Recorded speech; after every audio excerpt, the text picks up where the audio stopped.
everybody. Welcome to our panel on the War Relocation Authority Farm Labor. I'm your moderator, Grace Morizawa, Education Coordinator for the Japanese American Historical Society in San Francisco, fondly referred to as NINJAHS, NJAHS. Here we are. With me today, in order of their appearance on the panel, are our panelists, Hanako Wakatsuki Chung. Hanako is a Honolulu National Historical Site's first National Park Superintendent. Congratulations, Hanako. I know this is a big job. Prior to working in Hawaii, she was Chief Interpretation and Education at Minidoka National Historical Site. Hanako, do you just want to wave at everybody? All right. Next is Dakota Russell, Executive Director of Heart Mountain Wyoming Foundation. Here's Dakota. Morgen Young is a senior historian with a historical research associate. She served as the project director of uprooted Japanese farm labor camps during World War II. Morgen. And Elaine Koyama, who, in her own words, has embarked on a third career, that of author, speaker, and facilitator. She will share her father's story, who recruited sugar beet factory workers from the camps.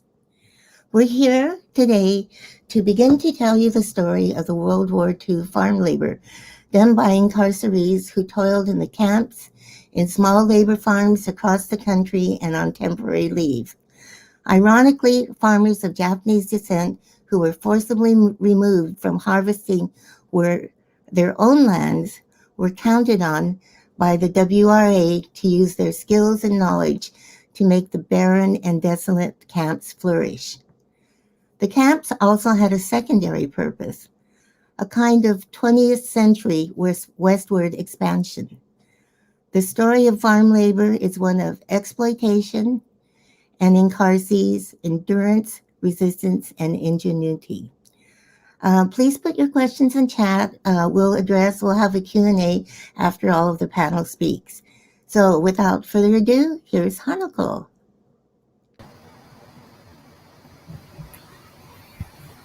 Hi, everyone. Thank you for having me here. So what I'm going to do is kind of contextualize and give an overview of the program. So then, Dakota, Morgen, and then Elaine could kind of dive a little bit deeper in some of these stories that they're going to be sharing.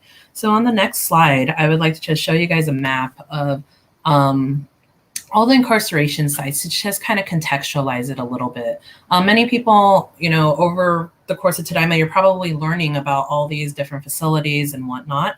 So historically, General John DeWitt, when he decided that he was going to remove all people of Japanese ancestry, there was this need to find all these other WRA sites. So originally they identified Manzanar and Poston as sites for the Issei. But then when it was the Nisei and the Sansei were going to be taken away, they needed to find, these places. So on the next slide, it kind of zooms in onto an image where you could see that there's Tule Lake, Minidoka, and Heart Mountain on there. So those were actually Bureau reclamation sites. So when the government was trying to find new sites to actually house or incarcerate Japanese Americans during this time, they were looking for other federal agencies and other state and county lands to see where they could establish these sites at. So Tule Lake, Minidoka, and Heart Mountain were Bureau reclamation sites, and the Bureau Rec was like, "Hey, we have land that you guys could use." And the agreement was that they were going to provide these large patches of land, but they need Japanese American laborers to help irrigate them for agricultural uses. So these sites at Tule Lake, Minidoka, and Heart Mountain, they're a lot larger than some of the other sites land-wise. Like Minidoka was 33,000 acres large. Heart Mountain was about 46,000 acres large. And then in this map, you could kind of see around Minidoka and Idaho, there's Nissa, Adrian, Twin Falls, Rupert, Shelley. Those are the sites that Morgan's going to be talking about with the Farm Security Administration. So at least you kind of see some of the stuff that she's going to be talking about later on. So on the next slide, you could kind of see that these lands that the Bureau of Reclamation had, they're just, high desert. And the whole point of the Bureau of Reclamation was to reclaim the desert for agricultural uses. So when a lot of these sites were chosen, all you had was just this bare sagegrass areas. And then, they had to build a city on this. But why did they use these lands? So if we go to the next slide, you could kind of see we have some folks there where they needed to feed the incarcerees. So, with these sites, you have like tens of thousands of people, coming out. Tule Lake ended up having, I think, peak population 18,000 people, while Minidoka was around 9,000, and I think Heart Mountain was approximately around the 10,000 mark for peak population. But you're feeding people, 3 meals a day, and they needed to grow the food. So if you go to the next slide, you could kind of see that when people were coming in for food, they had to line up. And at first, a lot of the food that was provided was kind of like commodities. There was a lot of canned foods and whatnot. But what they ended up wanting to do was like, hey, why don't we start, growing our own food, making the site self-sufficient. And so like Minidoka within 1 year was self-sufficient to provide enough food to feed the incarcerees at Minidoka. But the whole goal for some of these Bureau Rec sites was actually to overproduce and then send produce and other agricultural means to the other sites so then they could be a little bit more self-sufficient. So if you go to the next slide, you can see that there are some fresh produce that was being grown out here. And also incarcerees were able to petition to grow ethnically appropriate foods as well. So that was really good. And we'll see a slide later that will kind of go through some of the products or produces that they were growing. On the next slide, you could kind of see where products were stored in warehouses and whatnot. So some of them, they're purchasing items in like sugar and whatnot, and other stuff they're growing and they're packaging to send out as well. So if we go to the next slide, you can kind of see a map of Minidoka. So I'm going to kind of focus on Minidoka as a WRA site to look at it. So you can kind of see there's the residential blocks. So those are all the squares. So that makes up approximately 900 acres of the 33,000 acres. So the whole 33,000 acres is not really shown on this hand-drawn map, but you could kind of see where the incarcerees were farming, and if we go to the next slide, we could take a look at some of the products that they're growing there. So, you have the general cabbage, potatoes, broccoli, but then you have eggplant and, there's turnips, beans, peppers, and eventually they even start to grow soybeans. So Minidoka actually had a tofu factory.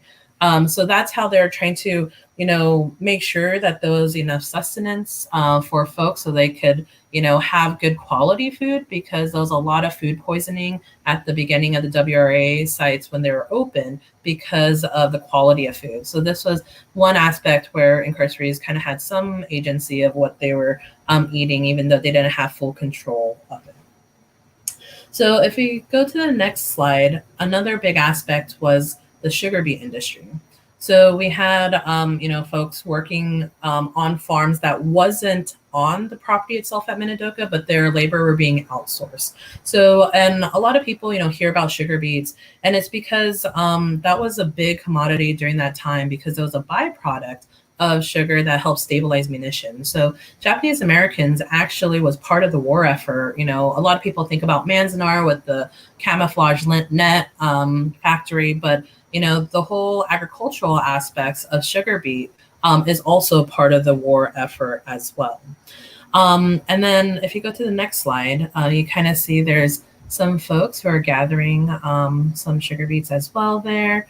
And let's go to the next slide where we can kind of talk about a little bit about irrigation. So I was telling you earlier that the Bureau of Reclamation really wanted Japanese Americans to help develop the property. They wanted to take these arid desert lands and make them farmlands, right? Make them arable.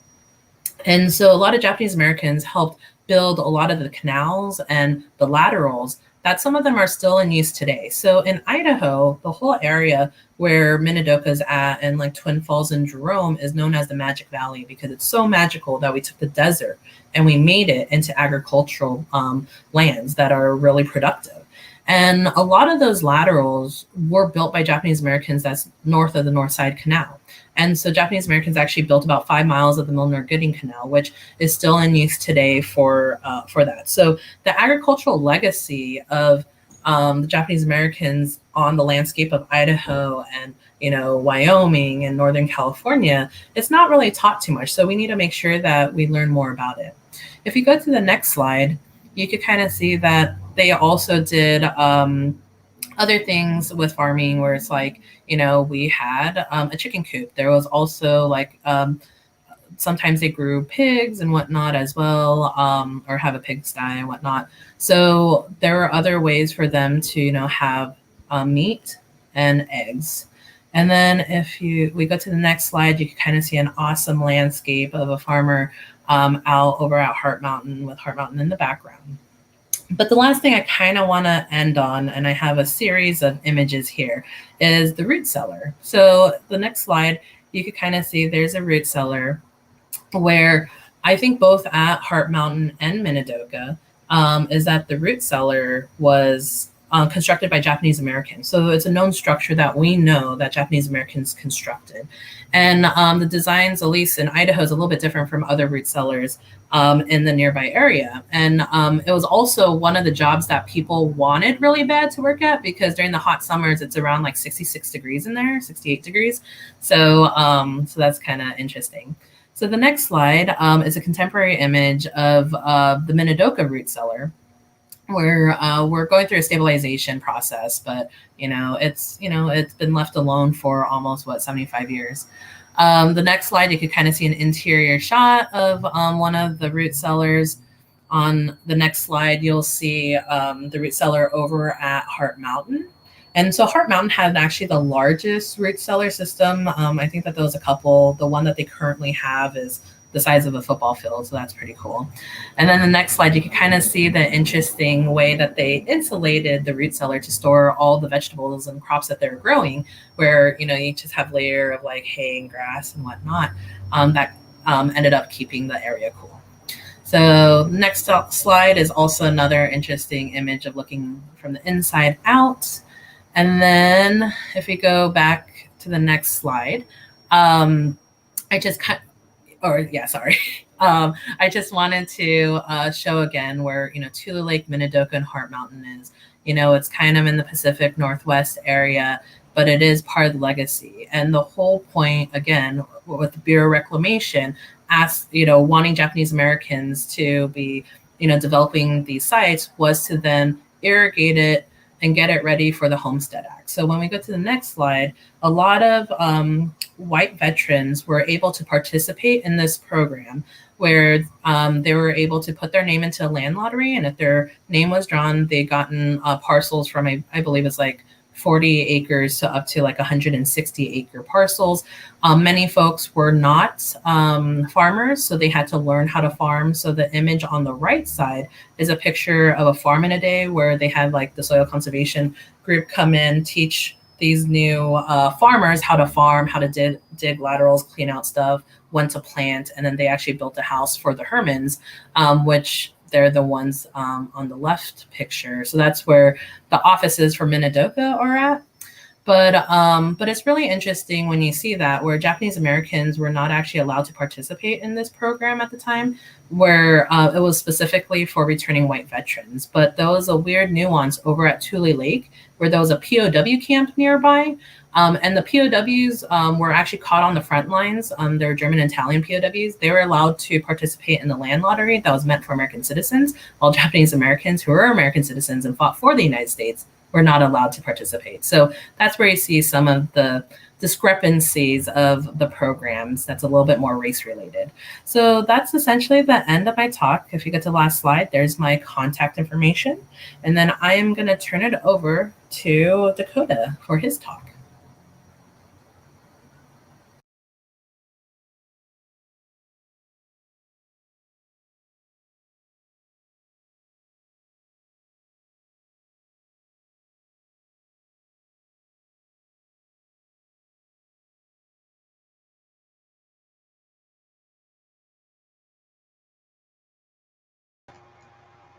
Hey, Dakota. Yes.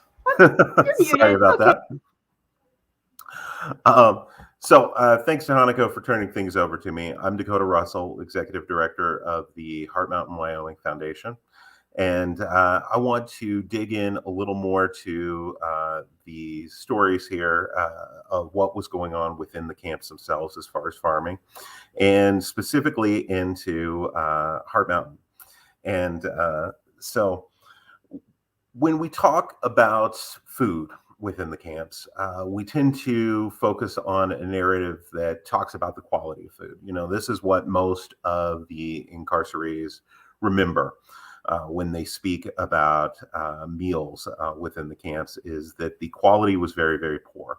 And some of that is a result of kind of what Hanako had said there at the beginning, is that a lot of the food that was coming into here was, in the early days, was supplied by the Army Quartermaster Corps. And in the case of Heart Mountain, most of that food was actually coming from Denver, or sometimes even as far away as Kansas City. So any of the fresh produce that reached Heart Mountain here in Wyoming was generously described as overripe.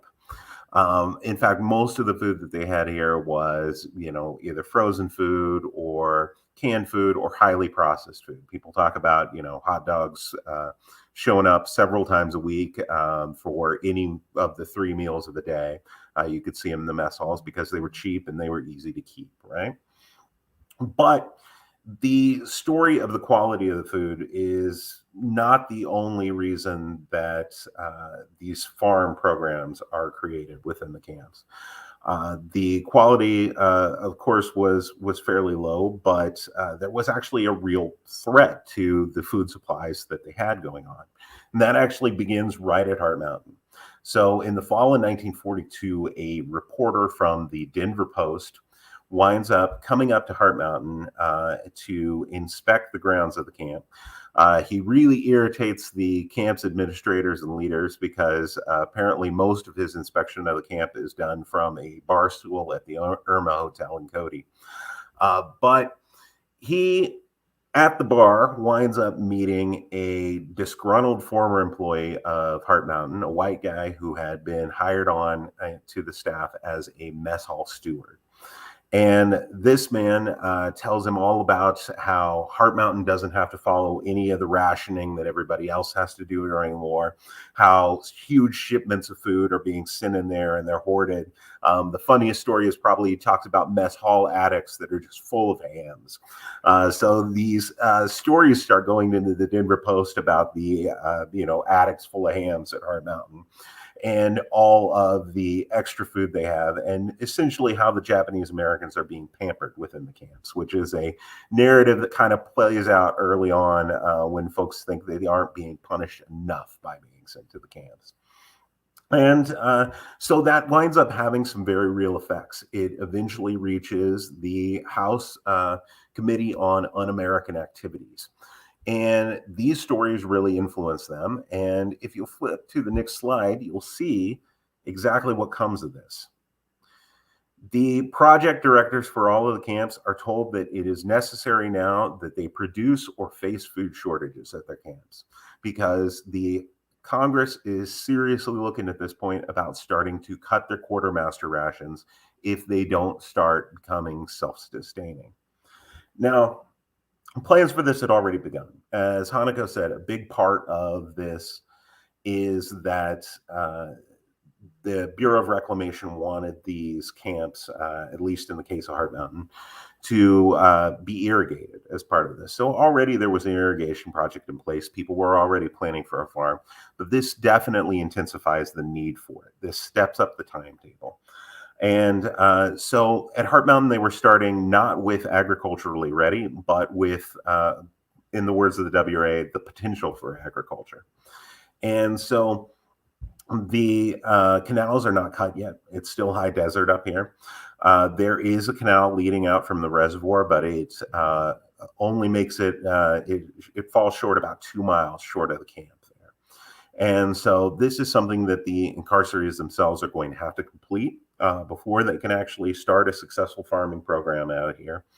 And that's really where things begin to kick in. And so there are 4 men who really take the lead on this, and you'll see pictures of them here in the next slide.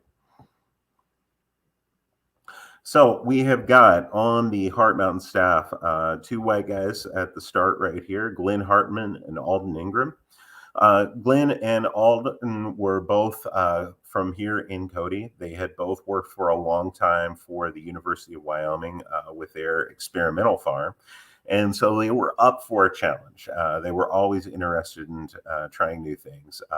That said, Glenn Hartman always said that the quality that helped him out the most was knowing when to step aside and let other better folks take control of the project. And they did have 2 very talented farmers and farm managers within the incarcerees themselves. You'll see him right here, James Ito, who is over on the far right there holding the melon, and Eiichi Sakawe, who is going to be sort of the statistician. Both of these guys had come from longtime farming families. The Sakawes owned an orchard outside of San Jose. James Ito's family had run a series of produce stands throughout Los Angeles and had a farm outside of the city there. And then had also just finished up a degree at Berkeley in agriculture as well. And so extremely talented people. And the 4 of these men meet in the fall of 1942 and decide to divvy up the jobs that need done. So Glenn Hartman takes over the canal project and starts in the fall of 1942 and takes a team of incarcerees out there that start digging and working on it. Up until Christmas Day in 1942, when the ground finally freezes so hard they can't get any more work done. Alden Ingram, in the meantime, takes on the project of finding the necessary equipment, the tractors and everything else that are going to be needed in order to make this happen. Eiichi is given the responsibility of finding a seed base for the camp. And then James Ito puts himself in charge of going out and taking soil samples and inspecting the whole project to see where the fields could eventually go.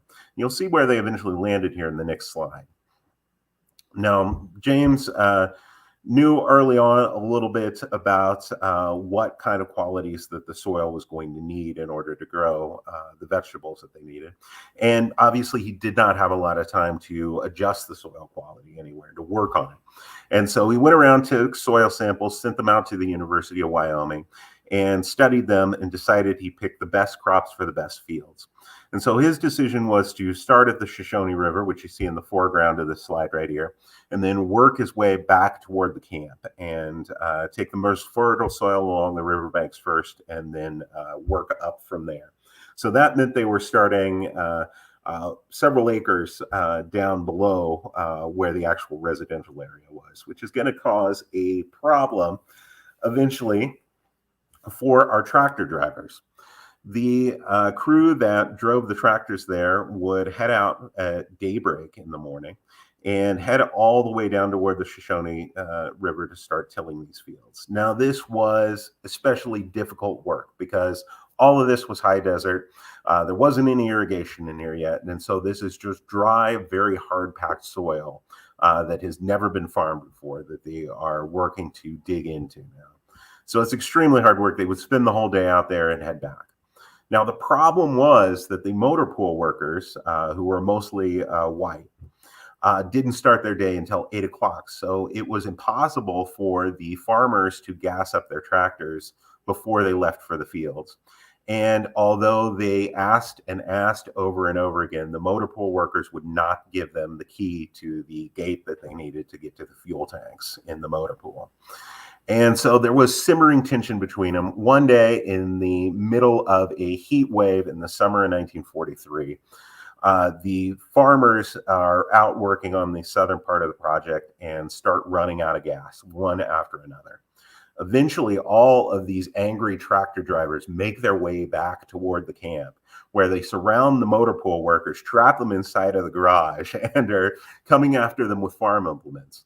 It sounds comical, but actually it frightened the camp's administration because this was really the first of the resistance movements at Heart Mountain is this was the first thing that was looking to boil over into a riot, possibly. So they shut down all the schools. They even thought about calling the military guards into the camp, which was a last resort. But finally, they were able to reach resolution between the two groups. The farmers got their key, and so the tractor drivers were able to get their own fuel after that. Now, that's some of the problems happening with the equipments and the labor force there. But at the same time, they were also trying to find seeds. I mentioned that was the job of Aichi Sakawe. And he was fortunate in that, asking around, he was able to find a couple of seed growers within the camp that still had supplies back on the West Coast. And so the story of Heart Mountain is that these Japanese American farmers actually sent back for their seed base. In fact, Kazuo Hachimanji is believed to have been allowed to return back to the West Coast under armed guard so he could gather up his seed base and bring it back. And so this really forms the core of the Heart Mountain seed base. But they also involve local farmers as well. The Kawano and Ando families, who had been living in Park County since the 1920s and 30s and therefore didn't have to go to camp, were actually very instrumental in helping the farming program, because they'd been farming here for years and years and years, and they donated part of their seed base as well as a lot of their knowledge toward the farming effort. And in the next slide, we'll actually see some of the other contributors to the knowledge that helped them farm here. And these are the farmers from Washington's Yakima Valley. And these farmers, there weren't very many of them. Now, most of Heart Mountain actually came from Southern California there, San Jose and Los Angeles regions. But about 1,200 people who were at first supposed to be destined for Minidoka, but wound up getting rerouted to Heart Mountain, came from rural Washington, where they had been farmers before the war. And while growing in the Pacific Northwest was not identical to growing in Wyoming, they were used to the much shorter season that Wyoming had. We only had about 90 to 100 days of a growing season, so pretty tight, especially by Southern California standards. But these farmers were a little more used to it and knew some tricks right here. And so they actually were instrumental in building the hotbeds, which were sort of beds, kind of like mini greenhouses, right, that would set on a hillside facing the sun there. And after the plants were planted in here, these would be covered over in glass. And so the sun could get in, but the frost couldn't get in. And then that way they were able to actually start plants sooner there. On the next side, you'll see what they did once the plants got out into the fields.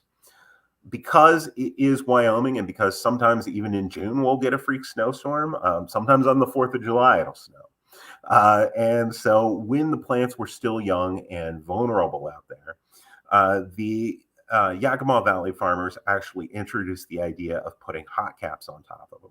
These are little wax paper caps that they had used up in Washington. And essentially they do the same as the beds. They protect the plants from weather, from frost, while still allowing them to get enough sunlight to function inside of there. Of course, vegetables are not the only thing that they are growing here at Heart Mountain. In the next slide, you can also see that we have a hog and chicken farm.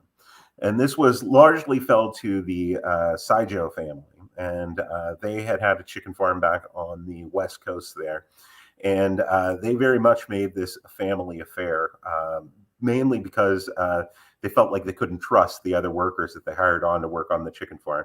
Chickens kept coming down with what was called barrack sickness within the camp, which is when apparently the chickens became so deadly ill that their workers had to carry them back to the barracks, and then would sadly report that none of the chickens ever recovered from it.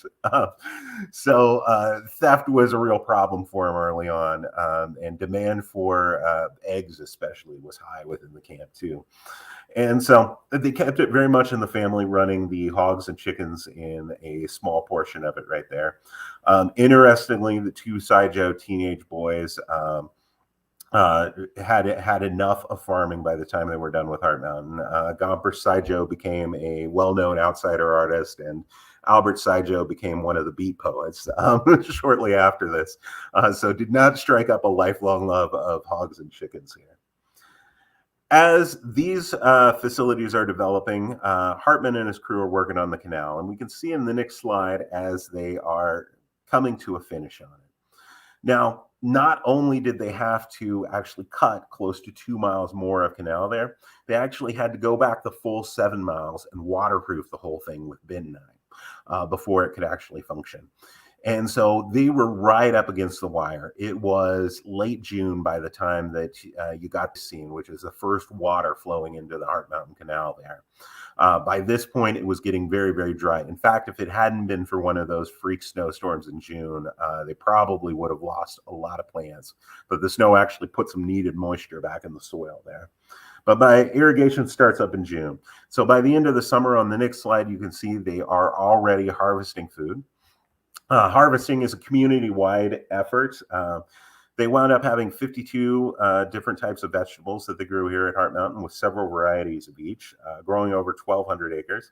So they needed all of the support of the community. And of course, by the end of the summer in 1943, a lot of the men were able to get passes to go out elsewhere and work. And so it became a largely female-driven operation. And even many of the tractor drivers were female by that point. But here you can see a cross-section. These are volunteers who would come out to work on the farm. And among them there, that white woman that you see in the middle is Virgil Payne, who headed up the social welfare program at the camp.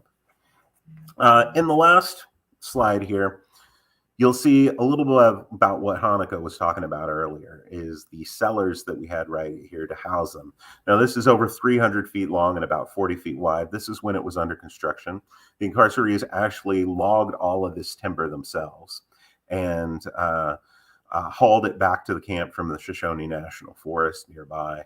And so all of this is hand-cut timber that you're looking at right here. There was one excavator that they had on the project. Everything else was done by hand.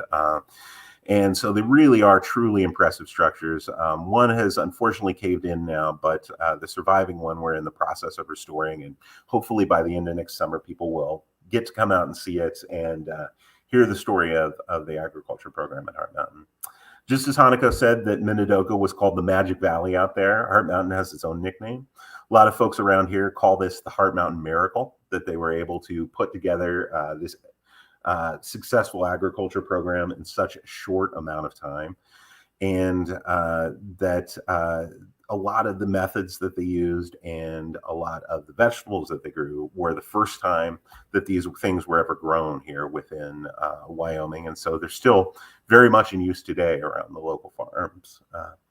Now, I will say also in this last slide here that, as Hanako noted, all 10 camps, all 10 of the big WRA camps represented by the black triangles on this map had similar farm programs, most of them extremely successful. And there was a lot of commerce in between them. So in 1943, Heart Mountain was short of onions. And so they sent them up from Granada or Amachi to supply them with onions here. And likewise, in 1944, when Heart Mountain was producing more than it could use, they were sending it off to the other camps as well. And so there was a lot of interaction between the camps as far as farming goes. But of course, the camps were not the only place that farming was taking place. A lot of Japanese Americans moved outside the camps to work in other places. And I'll turn things over to Morgen to talk to you about that.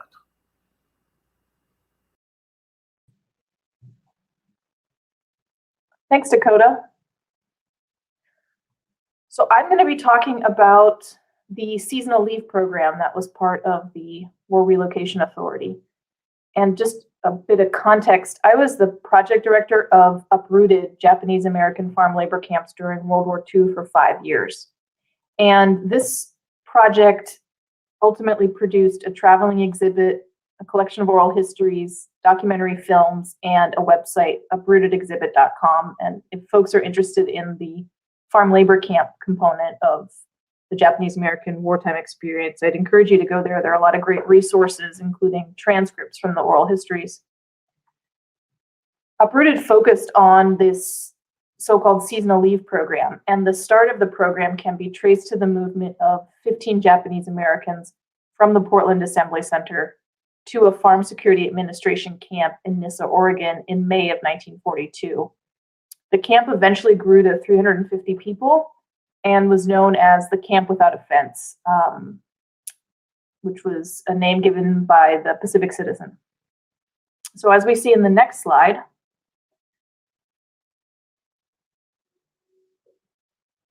If we can switch to the, thanks. The exhibit itself for Uprooted focused on photographs taken in July of 1942 by FSA photographer Russell Lee. The FSA was a New Deal agency established in 1935, initially to fight rural poverty through various land rehabilitation and resettlement programs. Among its charges was operating camps for migrant laborers, but the start of World War II led to changes for the agency. The FSA, in fact, played a role in the forced removal and incarceration of Japanese Americans from the West Coast. As the mass removal began, the FSA was the agency that oversaw the purchase or rental of Japanese and Japanese American owned or operated farms to primarily white operators. Then the establishment of the camp in Nyssa, Oregon as the first Japanese American farm labor camp signaled another change to the FSA's duties. Prior to the war, the FSA had operated these migratory farm labor camps, which provided housing and health services to mainly white migrant laborers from the American Midwest and South.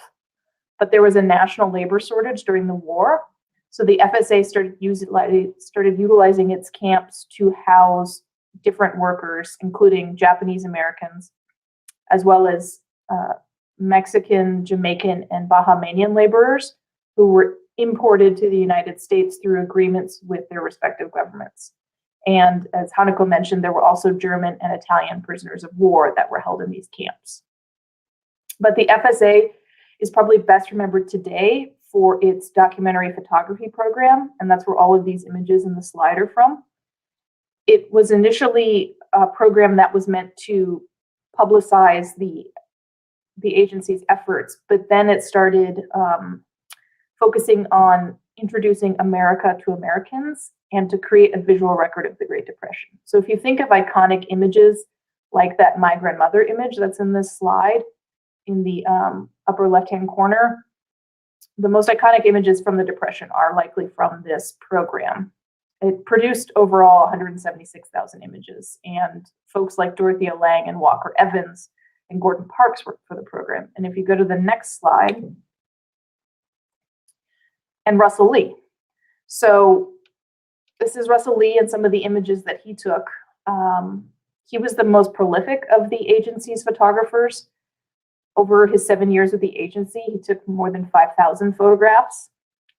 And when the United States entered World War II, he was on assignment for something else in California, and he started documenting the removal and incarceration of Japanese Americans.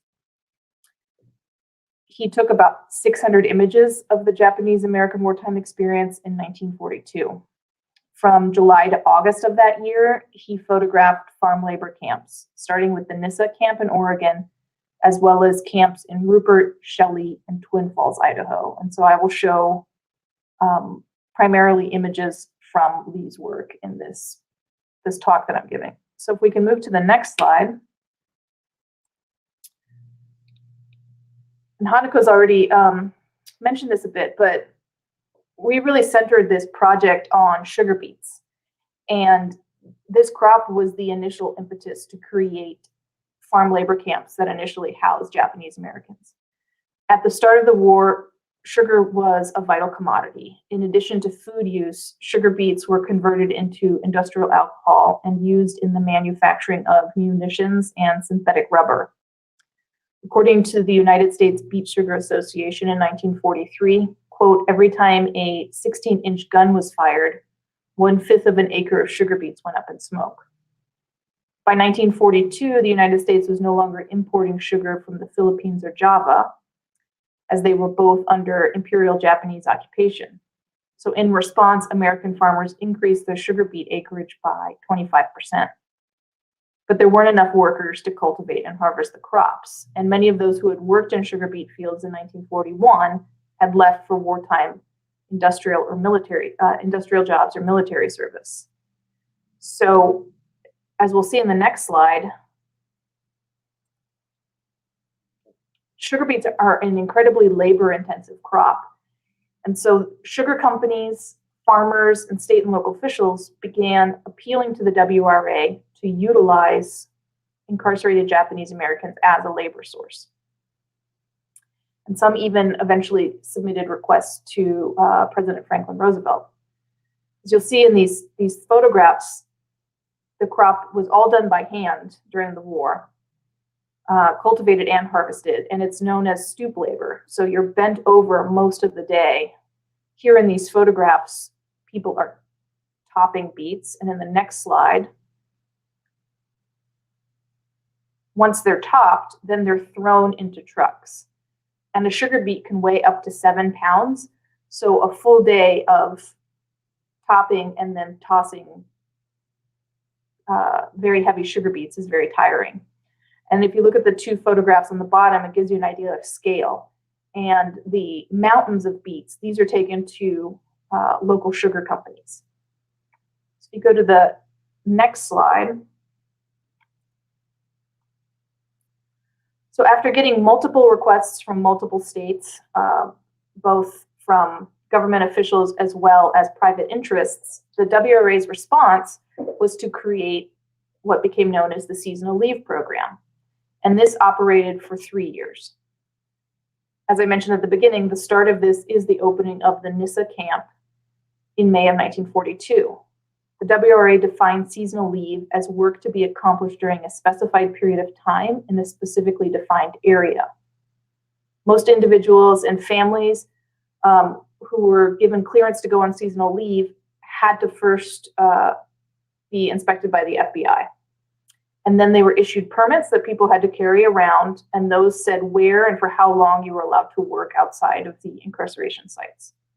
Once you were out on seasonal leave, you could apply for indefinite leave and then permanently leave camp. This was part of the WRA's broader resettlement efforts early during the incarceration period to move Japanese Americans permanently away from the West Coast. There were multiple federal agencies that were involved in the seasonal leave program, obviously the WRA, but also the FSA, the War Food Administration, which took over operation of the farm labor camps from the FSA in 1943, the U.S. Employment Service, which helped recruit Japanese American laborers, and then there were many others, as well as state and local governments and private companies. So when you're researching the topic of sugar beet labor during this period and Japanese American farm labor camps, it can be very complicated because you have to go to multiple archives and repositories.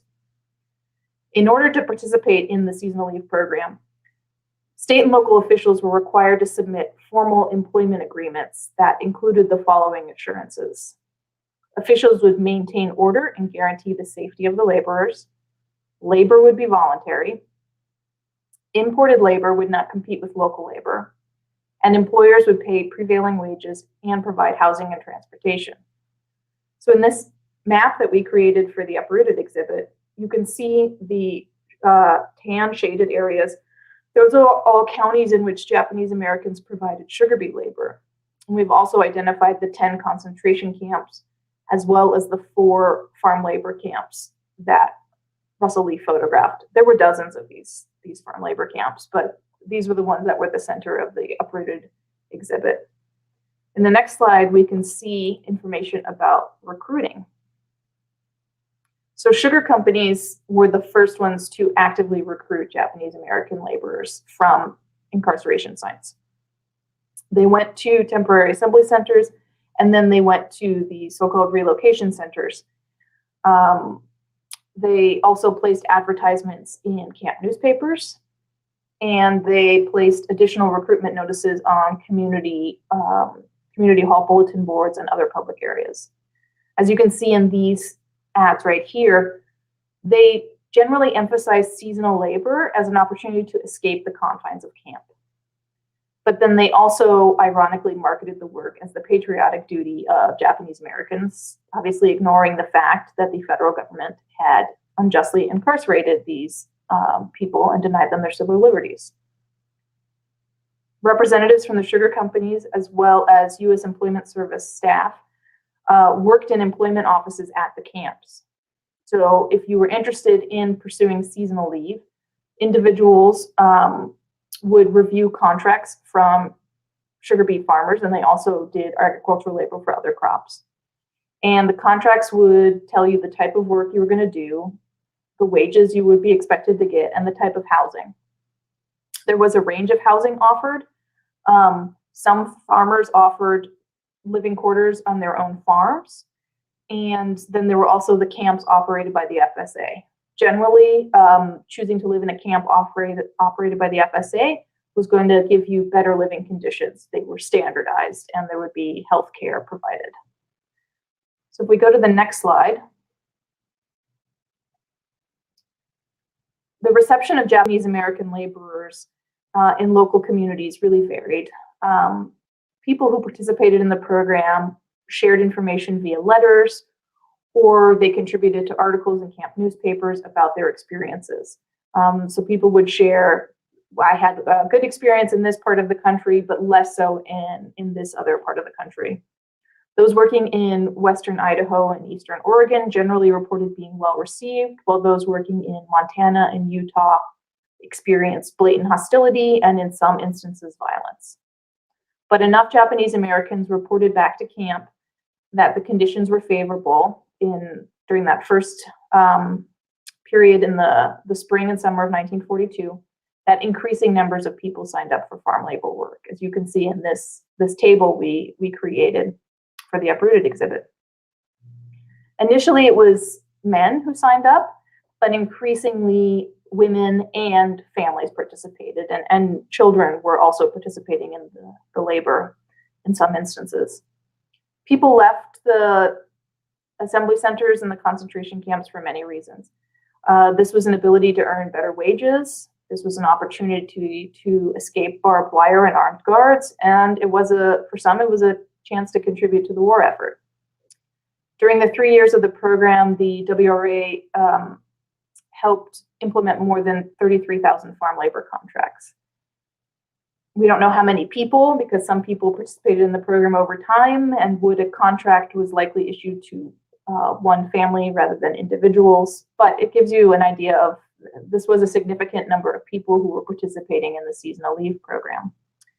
If we move to the next slide, we're just going to quickly go through some photographs that Lee took. So this is the Nissa camp in Oregon, the very first one that kind of marked the start of this program. Lee took about 350 pictures of 4 farm labor camps. These camps, they weren't enclosed by fences and they weren't guarded, but they were still sites of confinement. Residents could only leave the camp, any of these labor camps, if they were escorted by a government official or by an employer, such as a farmer. And there were curfews that people were subjected to. If we move to the next slide, here you can see inside a tent. They were all standard issue. All the tents were identical. Any given family might get 2 to 3 tents for the entire family. If we move to the next slide, one goal that we had with this project was to identify as many individuals in the photographs as possible. Generally, the FSA, through its documentary photography program, didn't identify individuals by name. So we worked with members of the Japanese American communities in Ontario, Oregon, in Portland, across Washington, other places in Oregon, and somewhat in California, to identify people by name. And we did a big social media campaign several years ago. This is the Ochita family.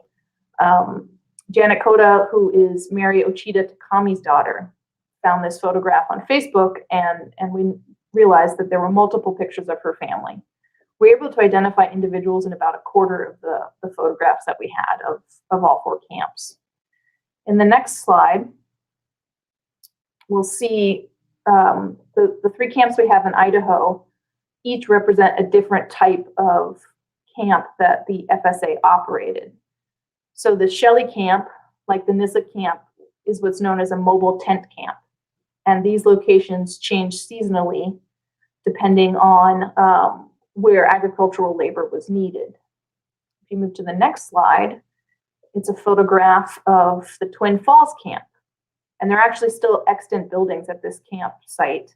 It's 2 miles south of Twin Falls. This was a permanent camp.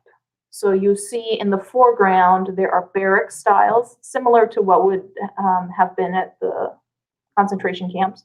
And then in the background, you can see there are also small houses. And so the small houses were meant for families and people could live there year round. And the barracks were generally more for individual men and they were seasonal. If you move to the next slide, we can see the inside of one of these barracks in the Twin Falls camp. And they each had 6 apartments that would house 2 to 4 people in each apartment. If we move to the next slide, this was the Rupert camp, and this was actually a converted civilian concentration camp camp. So this was another type of facility that the FSA took over a lot of CCC camps once the war started, and they just needed housing for the laborers that were working together. If I move to the last slide, the seasonal leave program and the farm labor camps are important for many reasons. One, the program enabled people to leave incarceration sites. About half that participated in the seasonal leave program were able to convert that to indefinite leave. It was estimated at the time that those who participated in the farm labor program saved about 1/5 of the West's sugar beet acreage, again, which was a critical wartime commodity. And the participants helped build significant Japanese American communities in parts of the country.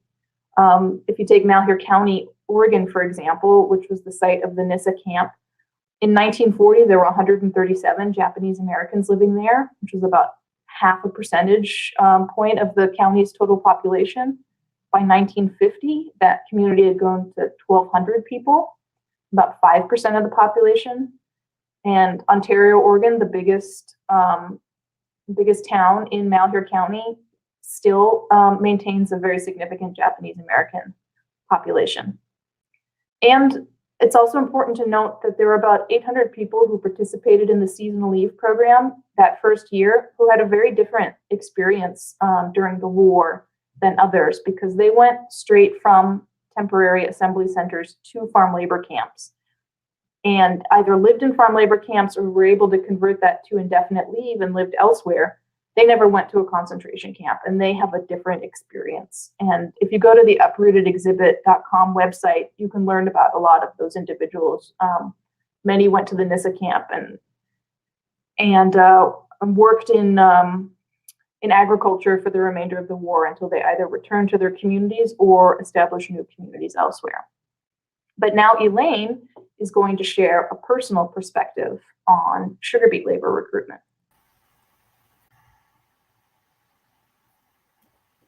Hello, I'm Elaine Koyama.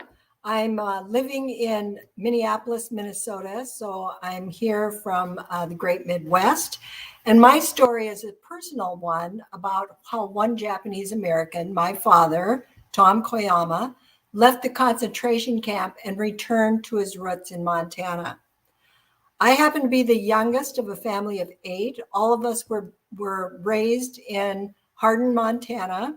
It's in the Bighorn River Valley. And my oldest sister was actually born in camp, and I'll return to that in a minute.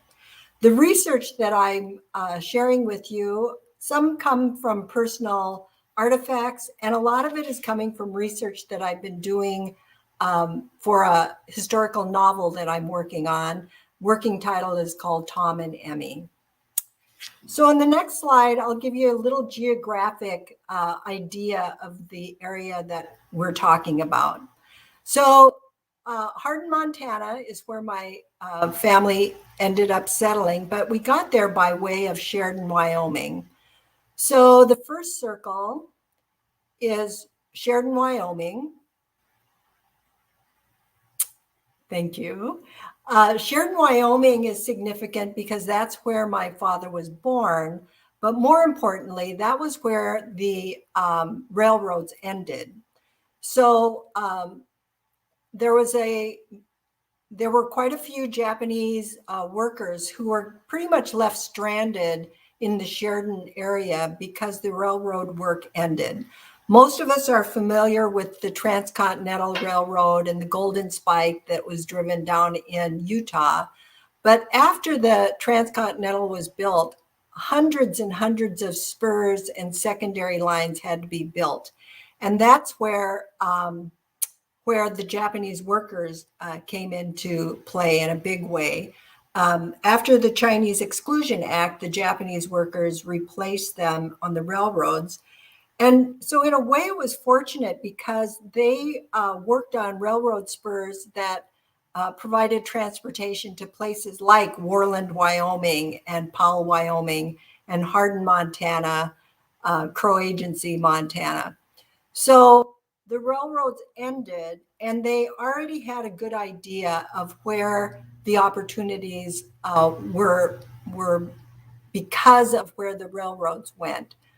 So it's about 75 miles between Sheridan, Wyoming, and Hardin, Montana. Between that is the Crow Indian Reservation. The government had worked on an irrigation project in the Little and Bighorn River valleys so that the water became cultivatable. And the problem for the reservation was the Crow Indians owned the land, but it was held in trust by the government, and they could not sell the land. The Issei could not buy land. So there was a marriage that occurred. Many of the Japanese moved north to the Crow Indian land on the Little Horn River, and they leased the land because they couldn't buy it. And the Crow Indians were able to cultivate land that they couldn't sell anyway.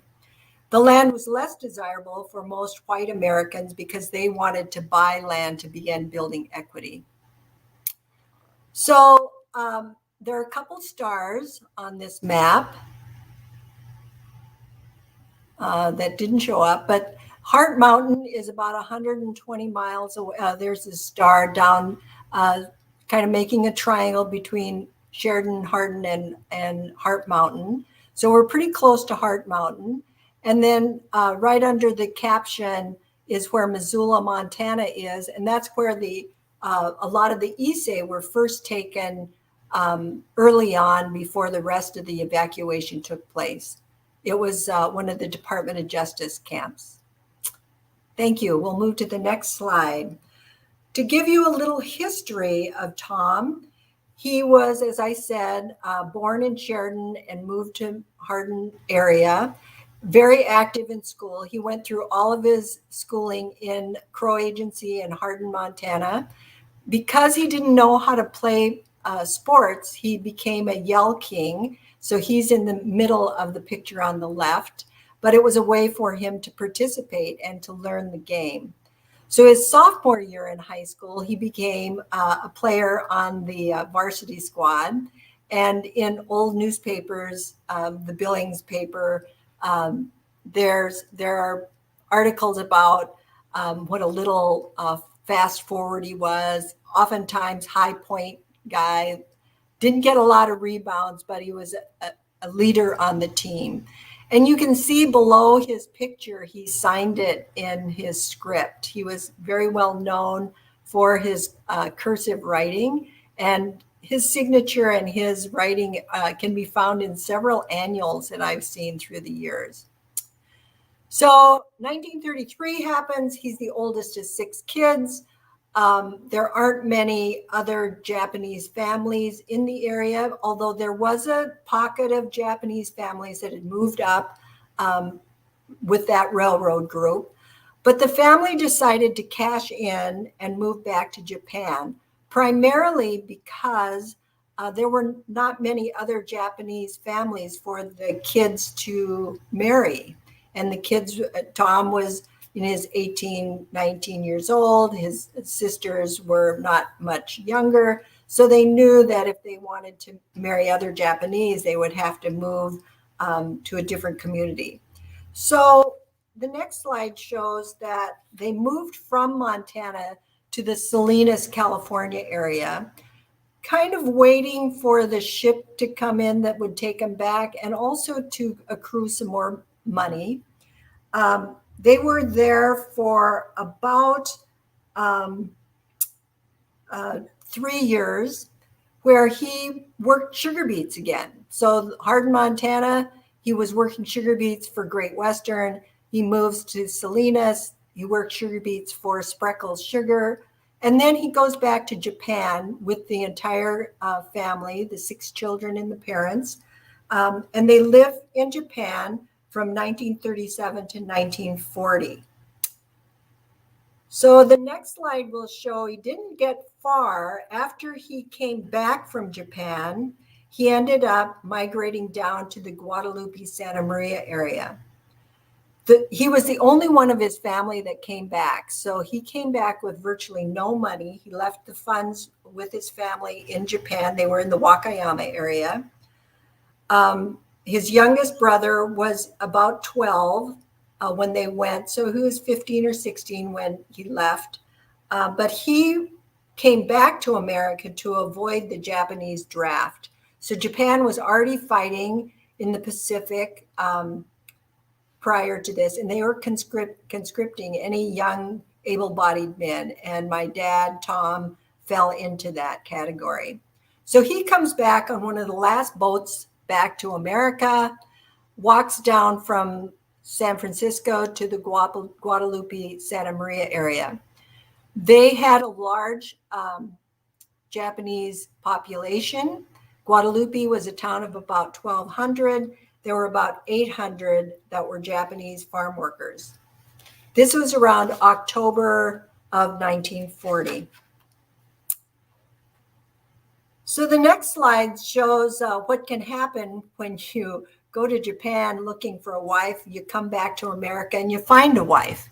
So he lived in a boarding house. The boarding house also housed Emmy Kubo, who's pictured here at an Obon festival. Emmy caught Tom's eye. It probably would have been a longer courtship.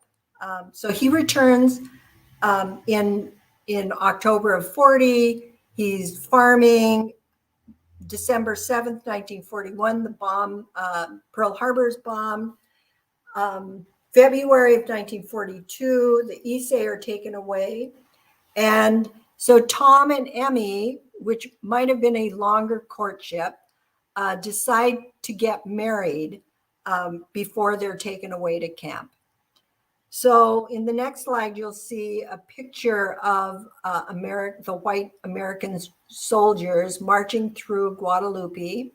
The building in the background was the American Legion Hall, where the Japanese had to congregate when they were taken away. And it's currently the Santa Maria Historical Society. So a lot of my research was done there also.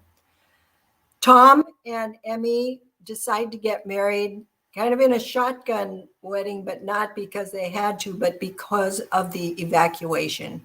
They wanted to stay together, and the only way they could guarantee that was to be married. And they also wanted to be married not while they were in camp. And so they ended up getting married on April 20th. There's some controversy on the actual date, but that happens before they're actually evacuated. Guadalupe community, Santa Maria, that area, first went to the Tulare Assembly Center. They were there for about 5 months, and then they were shipped to Gila River Camp in Arizona. So the next slide gives an idea of the farming opportunities that they had while they were in camp in Gila. They got to Gila in the late fall of 1942. In 1943, the farming really began happening in Gila to establish farm vegetables and produce food for the camps. In that valley, it was already being irrigated, so there was farming going on. My mother relayed stories of picking cotton in the Gila farm area. So outside the camp, there was farming, and they were farm laborers. They would get trucked out in the morning, so the transportation out to the fields. They would have these huge burlap bags that they would pick cotton all day, and then they would go back to camp. So it was day labor kind of thing. But the other opportunities was the Gila camp had their own farm, similar to what we talked about earlier with the Heart Mountain farming. The middle article is where the three sugar beet companies, Great Western, Idaho, and Holly Sugar, began recruiting basically the seasonal farm workers that Morgen had talked about. And then the third one that I wanted to put in there, the one that's highlighted, is that they were recruiting workers for Iowa. And so further inland, there was a shortage of workers everywhere. I happened to work for a large agricultural firm right out of college, and I ran into people in Iowa when I was making farm calls who remembered Japanese who were there as chicken sexers, which was a big area that the Japanese Americans went into. So there were the three opportunities. There were more than that, but the three that jumped out in the Gila area. So the next slide will show, it's a piece of personal history that the Holly Sugar had written for my dad that basically gave him permission to recruit workers at the Rivers and Poston concentration camps. It's signed by a gentleman by the name of Roy Kuhl, who mentored and shepherded my dad throughout his career with the Holly Sugar. The next slide I wanted to show is the victory workers. You've seen ads like this earlier.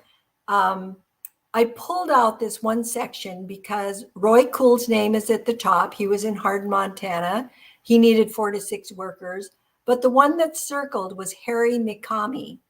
The Mikami family was part of that railroad diaspora that ended up in this. They were in Garryowen, which is right near Crow Agency, right down the road between Sheridan and Hardin. So there were Japanese families that lived in the valley prior to the war and were farming. They were not interned and needed workers just like everybody else. They were all sugar beet workers. The other names on there, several are still working in the valley and families that still live and work in the Bighorn River Valley. The next slide is a piece of personal history. So my parents were were married in 1942. A year later, on April 15th, my sister Carol was born in camp. So during that cotton picking period that my mom talked about, she was also pregnant and realized pretty quickly that picking cotton probably wasn't what she needed to be doing while she was pregnant. So this was April 1943. A month later, in May, the second article, this article was in the Gila newspaper. The first 20-some sugar beet workers left Gila to go to Hardin, Montana. And then around May 22nd, a month and a few days after Carol was born, my parents went north to Montana. An interesting family legend, and probably not legend but truth, is that while my sister was in the hospital, my mom was in the hospital, my sister was an infant, Eleanor Roosevelt came through and held my sister. That was when Eleanor Roosevelt was touring the facilities, making sure things were, people were being treated well. She was a great proponent of the Japanese Americans at the time. So the next slide moves us to Montana. My dad was not a happy camper, and you could see him and a friend were tipping the bottle back after they got back to Montana. The first building shown in the next slide that my parents lived in was a place called Camp Custer. Hardin is in the confluence of the Little and Bighorn River where Custer Battle took place. And Camp Custer, one of those little buildings, they were about a 10 by 15, no running water, no toilets.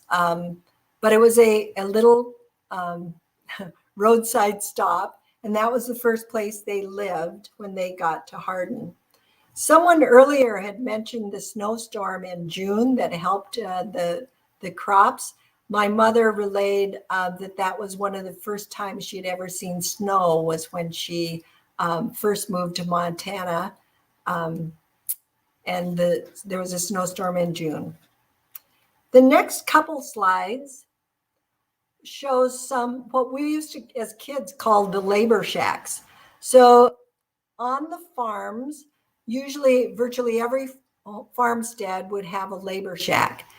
And you can see the one picture was taken probably in the 50s, not too well cared for. None of these shacks had running water. Most were small, some that would house maybe one or two laborers.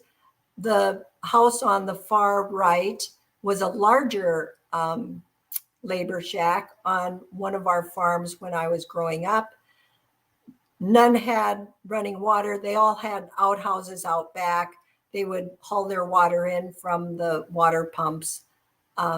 They'd usually have a stove, wood burning stove within the camp for heat. Nothing was insulated.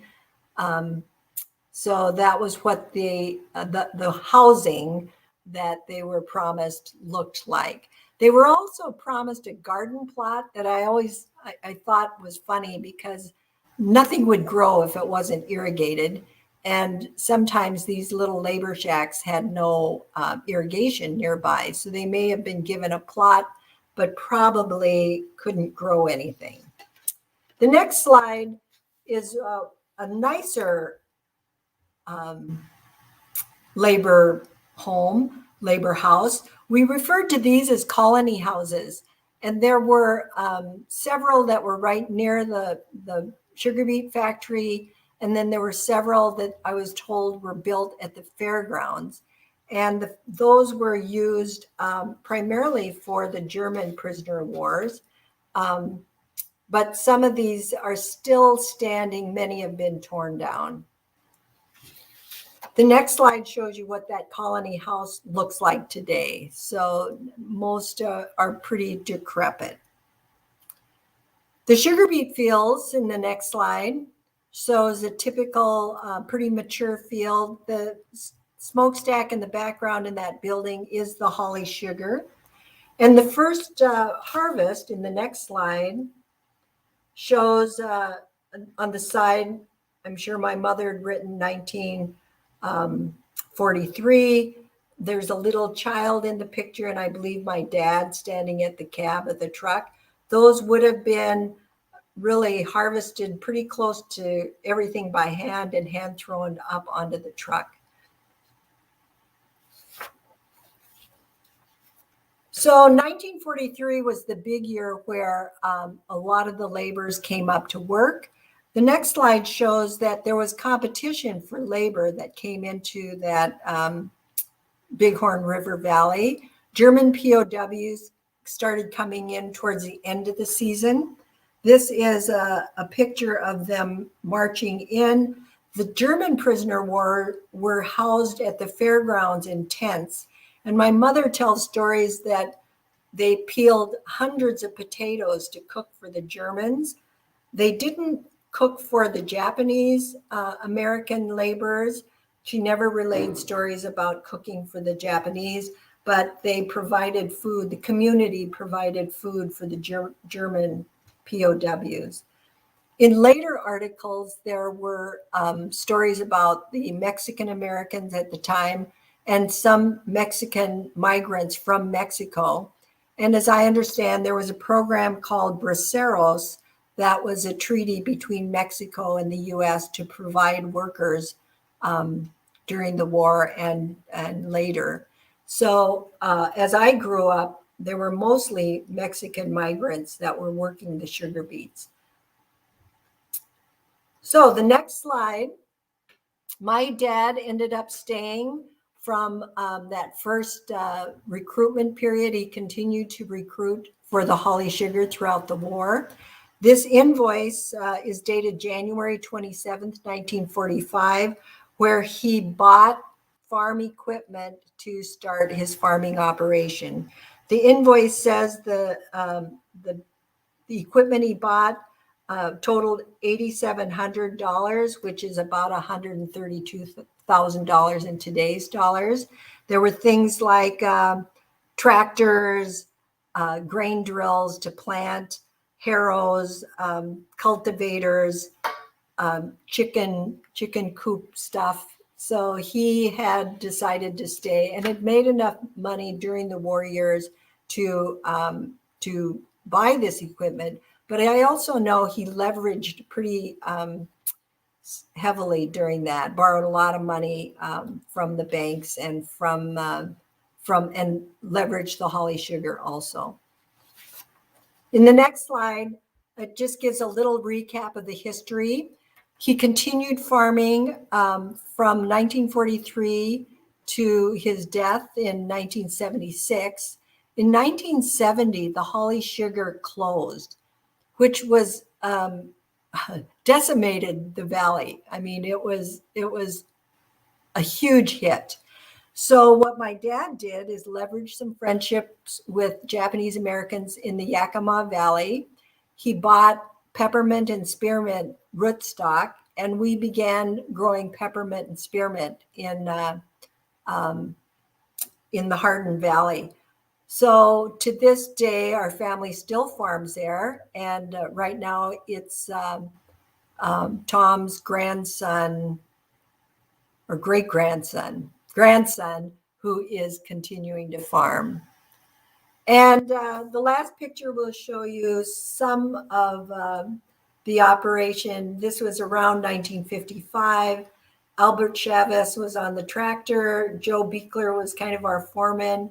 And then my dad was the owner of the farm.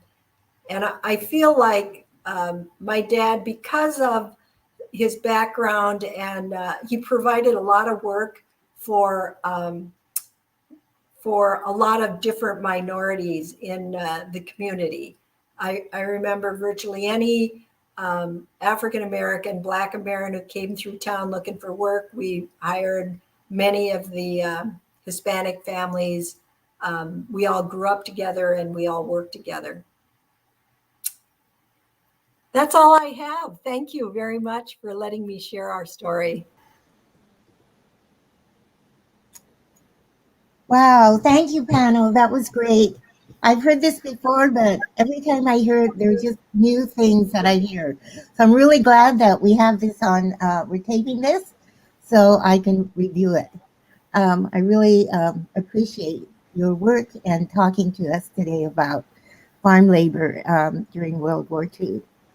I've always heard that, you know, there were so many Japanese and they made a difference with farms and camps, but I never really knew what that meant. So you really have begun to tell a big story for me.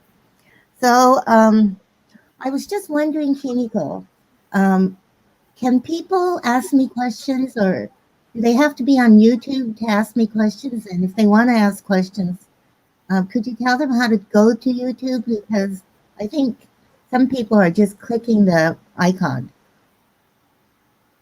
Or Carolyn, could someone tell them how to do that?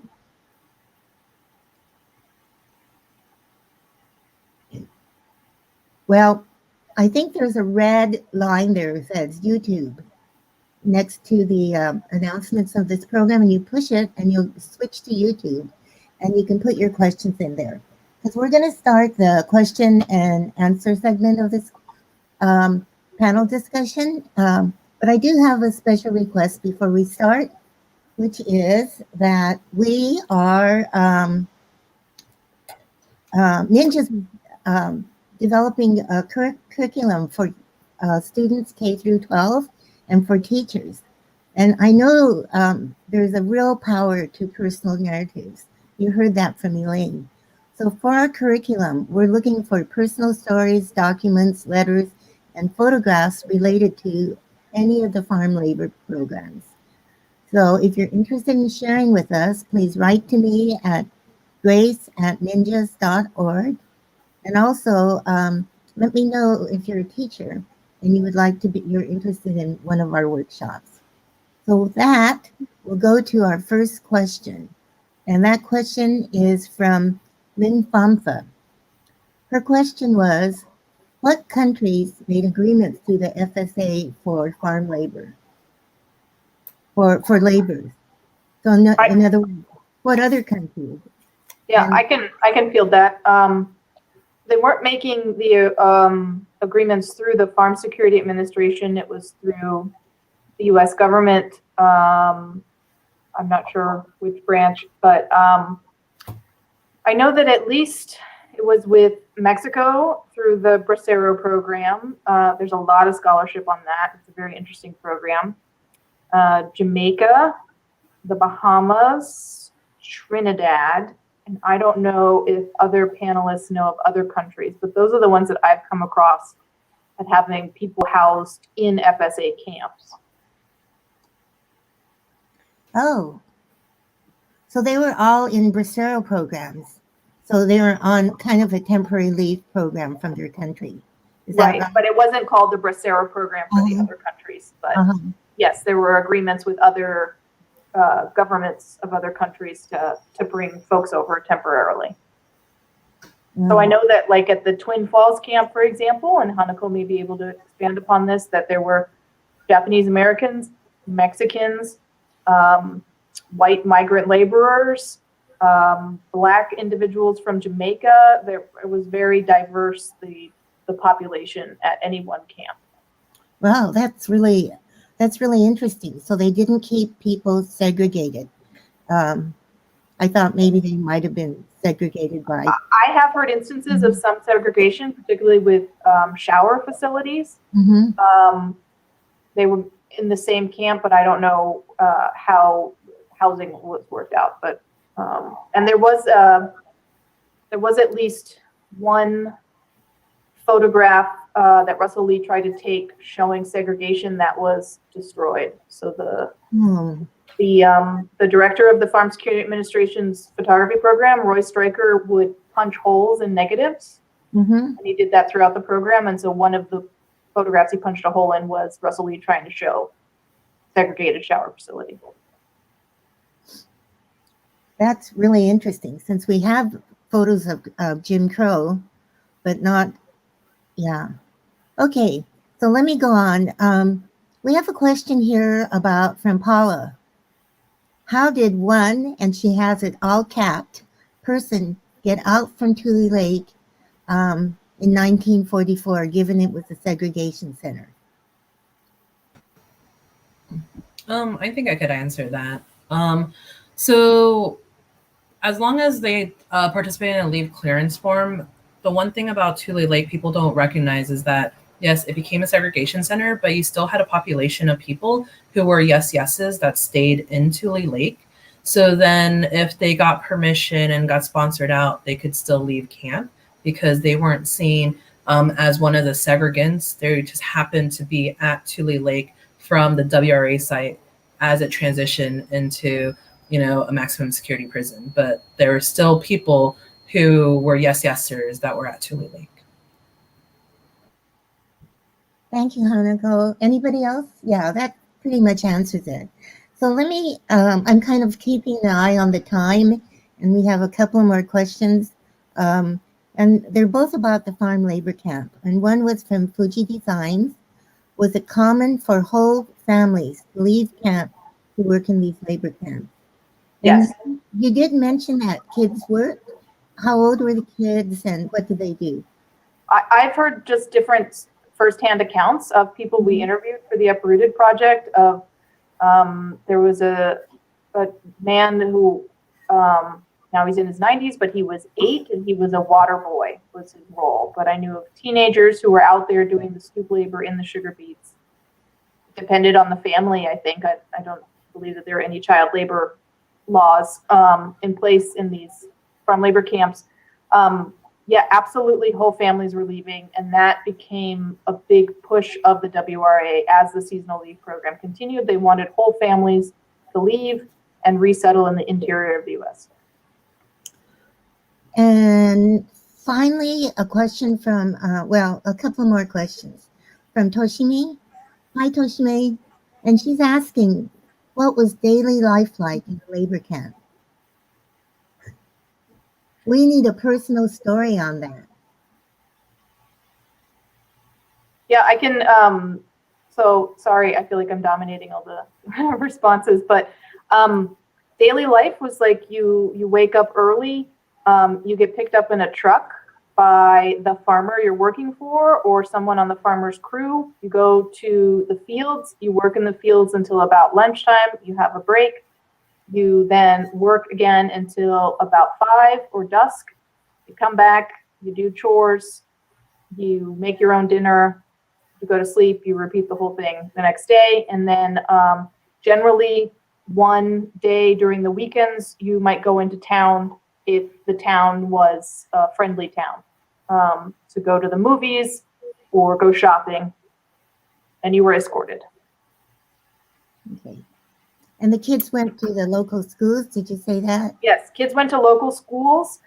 There were some teachers at some of the camps, but yeah, kids went to local schools. The school buses came and picked them up. So a lot of folks who are still with us now, Nisei, spoke about, going to Nissa High School or Adrian High School in Eastern Oregon, and graduating from there because they were pulled out of school when the executive order came out. All right. Grace, Yeah. can I jump in on that? And I think it's something that would be interesting to delve in further.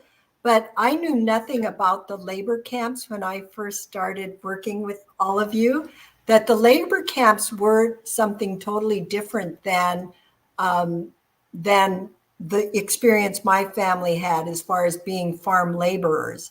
And so I think that story is one that is unique and not very well known in the community, that there were these camps that were very different than being seasonal labor that came into the beet fields from the different internment camps.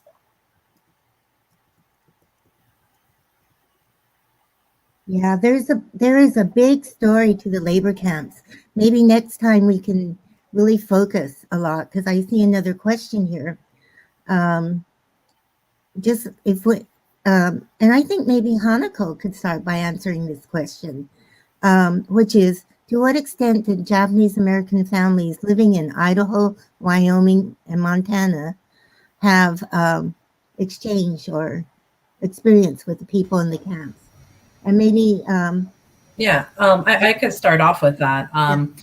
So I assume that this is talking about during the war if they were not incarcerated and they're living in the area. So a lot of them had like either minimal exposure to folks who are, whether they're in the WRA site or at the FSA camps, unless they openly wanted to like reach out to them. So at Minidoka, we had a few instances of a couple families where they're living in adjacent communities and they felt really bad that just because geographically they happened to be beyond the exclusion zone, they did not have to, go to camp. And then so they're, having, just going in to provide support if they're able to. Some people wanted provisions like, milk and other things, and they'll bring it in. And so we've seen exchanges with that with like several different families. But there wasn't like huge populations that were like engaging with the communities that were in like at least the WRA site, because we did have a large Japanese American community in Idaho Falls. But I think a lot of people knew that there was the WRA camp and then there's the FSA sites too.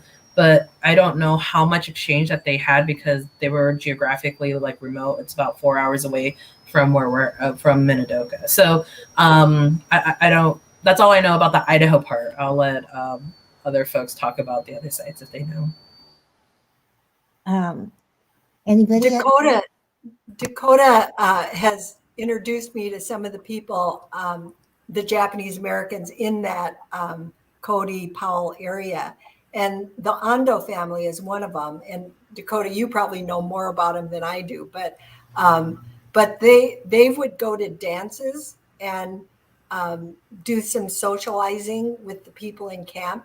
but they were clearly not camp people. And so Dakota, you might have a better take on it even. You know, I was thinking, Elaine, of when you were out here and we were going through, I think it was the scrapbook from your dad's funeral, right? And one of the really interesting things was this, you know, intermountain Japanese American community, although geographically very, very spread out, was close because we were going through and finding these condolence cards from families that I recognized from down in Moreland, families from up in Billings, of course, but also families from, you know, Salt Lake City and Nebraska, you know, and so these folks were more connected than we give them credit for, you know, and certainly when the camps arrived here, you had quite a bit of interaction with the families in Wyoming, especially here in Northwest Wyoming. That, as Elaine says, you know, quite a few guys will come out to the dances out here, and one of the Ando brothers, the camp veterinarian, Doc Manol Oda, who'd grown up in Cheyenne, married a Heart Mountain girl too, and so there was quite a bit of relationship built there.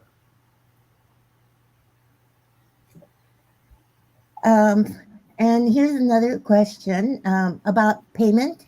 How were the laborers paid? And I'm assuming, I don't know, was this in camp or outside of camp? Were they paid in cash or credited in some sort of account in their home WRA camp? Those who were working in the farm labor camps were paid individually. They signed contracts and they had to be paid prevailing wages by farmers or the sugar companies that they represented. So those were paid to the family or the individuals, to the best of my knowledge.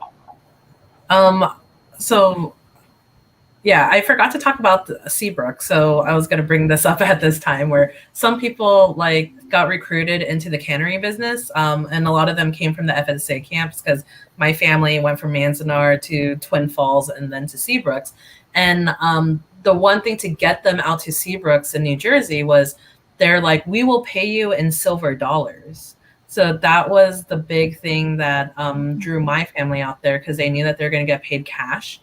And it was a way for the community of Seabrooks to try to, you know, I guess mend or have a more favorable view of Japanese Americans, where business owners knew they would hear the clinking of coins of the JAs coming, that they had cash, and then they were going to buy stuff. And so that's just a weird nuance of payment, where over at Seabrooks, they got paid in silver dollars.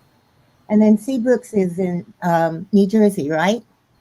That's correct. And it was a canning facility. And there's still a Japanese American community out there in the area. And I think they have a little museum as well. Okay, thank you. Dakota, do you want to say anything about the laborers in camps? Because I've heard you talk about volunteer labor also, the payment. Sure, and that's a big thing, is obviously, you know, the agriculture department employed a lot of folks, you know, and they were paid through the camp system, which basically the WRA had tried to convince the banks and Cody and Powell to come out and set up a branch out at Art Mountain, and both of them refused. So they kind of ran their own bank within the camp out of the post office up here. But, you know, so much of the farm program was dependent on volunteer labor as well. There weren't nearly enough hands to get things done with just the workers that they had. And so a lot of times there was tension, because they'd want to pull the high schoolers out of school to come and work for them. And the high school principal would be against it. Eventually relented on a few occasions so that they could get crops out of the field. But they were very aware that, you know, there was this hard stop in September where the frosts were going to come. And if they didn't have things out, they were going to be in major trouble. And so it was very all hands on deck. And apparently there was one field that was left in 1943, and that was a field of rutabagas, which everybody decided they didn't like rutabagas anyway. And so they left them to freeze out in the field. But they dug up the daikon, right? Right. Yes, all the daikon got up. Okay, and here's a question about the no-no. Were families of the no-no boys retained in camps, and did they participate in labor camps?